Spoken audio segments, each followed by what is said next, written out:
تو میں مولانا سعد صاحب کا ایک بیان سن رہا ہوں، اس میں مولانا فرما رہے کہ خشوع اور خضوع سے مراد کیا ہوئی کہ اللہ کے سامنے کھڑے اور دھیان ادھر ادھر گیا، فوراً دھیان کو واپس لے آئے کہ نہیں میں اللہ کے سامنے کھڑا ہوں، تو اپنے آپ کو مرکوز کر دیا. ہاں، ورنہ تو اللہ کے نبی کا جو ارشاد ہے، جو احسان کا درجہ ہے، اللہ وہ ہم سب کو نصیب فرمائے کہ اللہ کی عبادت ایسے کرو جیسے اللہ کو دیکھ رہے ہو. اگر ویسے نہیں کر سکتے تو پھر ایسے کرو جیسے اللہ رب العزت تمہیں دیکھ رہے ہیں. تو کم از کم درجے میں ہم یہاں تک پہنچیں. پھر اللہ نے چاہا، اللہ سے دعا کرو اے اللہ، جیسے اللہ کے نبی صلی اللہ علیہ وسلم فرمایا کرتے تھے کہ نماز میری آنکھوں کی ٹھنڈک ہے. اللہ نماز کو ہماری آنکھوں کی ٹھنڈک بنا دے. والذین هم عن اللغو معرضون. نماز کلمے کے بعد سب سے بڑی عبادت جو اللہ کو مطلوب ہے وہ نماز ہے. تو نماز کا ذکر سب سے پہلے فرمایا، اس کے فوراً بعد کون سی بات فرمائی وہ بڑی عجیب ہے.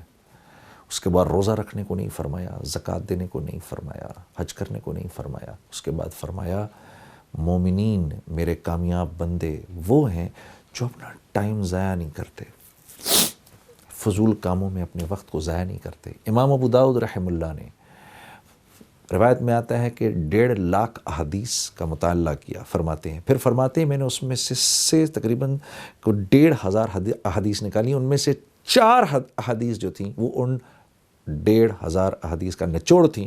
وہ کیا تھی؟ سب سے پہلے کون سی تھی؟ انما الاعمال بالنیات. دوسری، جس بات کو اپنے لیے پسند کرو اپنے مسلمان بھائی کے لیے بھی وہی پسند کرو. تیسری، ایک حلال ہے ایک حرام ہے، بیچ میں مشتبہ ہے، جو مشتبہ کو بھی چھوڑ دے گا جب وہ دعا کرے گا فرشتے اس کی آمین پر آمین کہیں گے. اور چوتھی کیا تھی؟ اسلام کی خوبصورتی لایانی سے بچنے میں ہے. یعنی ہر اس کام سے اپنے آپ کو بچانا جس میں نہ دنیا کا فائدہ نہ آخرت کا فائدہ. آج کے دور میں بدقسمتی سے موبائل فونوں نے ہمارے اوقات لے لیے ہیں. میں جنرلی جب ایئرپورٹس وغیرہ پہ، میرا ٹریول کرنا بہت ہے، میں ایئرپورٹس پہ جاتا ہوں. اب یقین کریے 100 لوگ بیٹھے ہیں تو ان میں سے میرے خیال ہے 98 لوگ اپنے موبائل کو دیکھ رہے ہوں گے. بلکہ میں تو کہتا ہوں آج کے دور میں سر اٹھا کے چلنے کی توفیق ہی اس کو ملتی ہے جو اپنے موبائل کو نہ دیکھ رہا ہو. یہ اوقات کے ضائع کرنے میں سب سے آگے اس وقت. میرے دوستوں اپنے اوقات ضائع نہ کرو، کیونکہ زندگی ایک مرتبہ ملنی ہے. اس کا ہر سیکنڈ یا تو ہم کو کروڑوں کروڑوں کروڑوں سال کی جنت کی طرف لے جا رہا ہے، یا کروڑوں کروڑوں کروڑوں سال کی ناکامی کی طرف لے کے جا رہا ہے.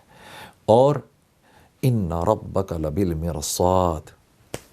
ہاں، اللہ رب العزت دیکھ رہے ہیں ایک ایک لمحہ ہمارا. اور یہ زندگی اتنی تھوڑی ہے، اتنی تھوڑی ہے، جیسے برف ہے نا، پگھل رہی ہے پگھل رہی ہے، اس نے پگھل جانا ہے. کتنا ہی بڑا بھی برف کا تودہ کیوں نہ ہو، یہ پگھل جاتا ہے. تو اللہ رب العزت کامیاب لوگوں کی جو دوسری صفت بیان فرما رہے ہیں وہ یہ کہ وہ اپنے اوقات ضائع نہیں کرتے. اور کامیاب لوگوں کی جو ایک صفت سب میں مشترک ہے کامیاب لوگوں کی، وہ کیا ہے؟ وہ اپنا ٹائم ضائع نہیں کرتے، فضول چیزوں میں اپنے وقت کو نہیں لگاتے. والذین هم للزکاة فاعلون. مولانا اشرف علی تھانوی صاحب فرماتے ہیں کہ اس آیت سے مراد یہ ہے کہ یہ لوگ اپنے مال کو خرچ کرتے ہیں، اور جب مال کو خرچ کرتے ہیں تو اس طرح خرچ کرتے ہیں کہ اس سے اپنی ذات کا تزکیہ ہو. اپنی ذات کا تزکیہ کرتے ہیں مال کو خرچ کر کے. کیونکہ انسان کے لیے 2 چیزیں بہت قیمتی ہیں، ایک اس کی جان، ایک اس کا مال. یہ 2 چیزیں وہ وہاں لگائے گا جہاں اس کو بہت ضروری سمجھے گا. اور مال سے کیونکہ ایک فطری محبت بھی ہے، جان سے فطری محبت بھی ہے، تو اپنا مال کسی کو دیتے ہوئے اس کو تکلیف ہوتی ہے اندر. اور اسی لیے اللہ رب العزت نے ایک جگہ اور قرآن میں فرمایا ان اللہ اشتری من المؤمنین انفسهم واموالهم بان لهم الجنہ، کہ اللہ نے مومنین کی جان اور مال خرید لیے ہیں. کس چیز کے عوض؟ اپنی بہترین تخلیق جنت کے عوض. تو صرف جان ہی نہیں مانگی، مال بھی مانگا ہے، کیونکہ یہ دونوں چیزیں انسان کو پسند ہیں. اسی لیے ہمارے یہاں اسی لیے تو یہ بات چلتی ہے کہ چمڑی جائے دمڑی نہ جائے. ہاں، یہ ایسے ہی نہیں، یہ سننے میں مذاق لگتا ہے لیکن ایک بہت بڑی حقیقت ہے. تو عزیز دوستو، اللہ نے جو تیسری صفت اپنے کامیاب بندوں کی فرمائی وہ یہ کہ وہ جہاں اپنے مال کو اپنے پر خرچ کرتے ہیں وہاں اوروں پر بھی خرچ کرتے ہیں. یہ بھی دیکھنا ہے کہ اس پیسے کے اندر میرے اقربا کا حصہ ہے، یہ بھی دیکھنا ہے کہ اس پیسے میں میرے ہمسایوں کا بھی حصہ ہے، یہ بھی دیکھنا ہے کہ اس مال میں میرے دوستوں کا بھی حصہ ہے، یہ بھی دیکھنا ہے کہ اس مال کے اندر غربا کا حصہ ہے، مساکین کا حصہ ہے، اس میں یتامہ کا حصہ ہے۔ جو اپنے مال کو 6 طرح سے خرچ کرے گا، اللہ رب العزت اس کو وہاں سے دیں گے جہاں سے وہ گمان بھی نہیں کر سکتا۔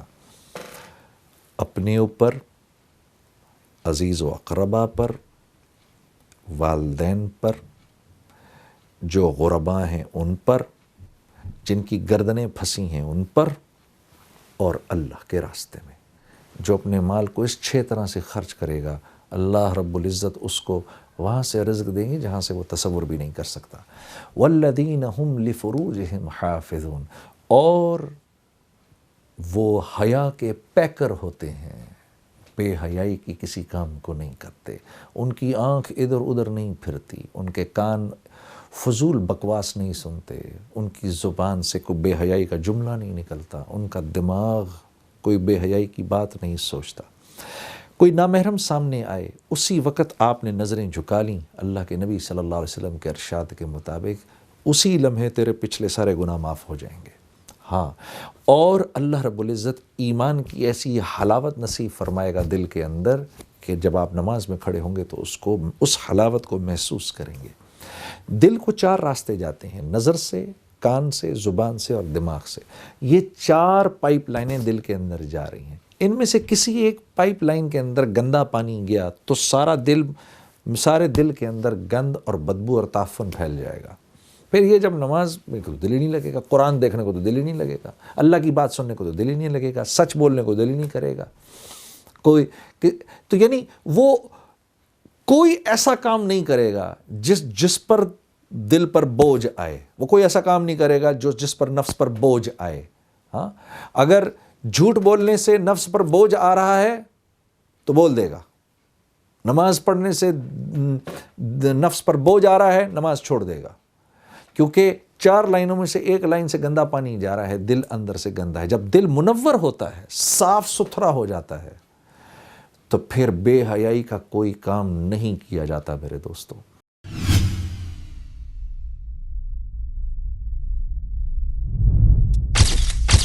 Message TV.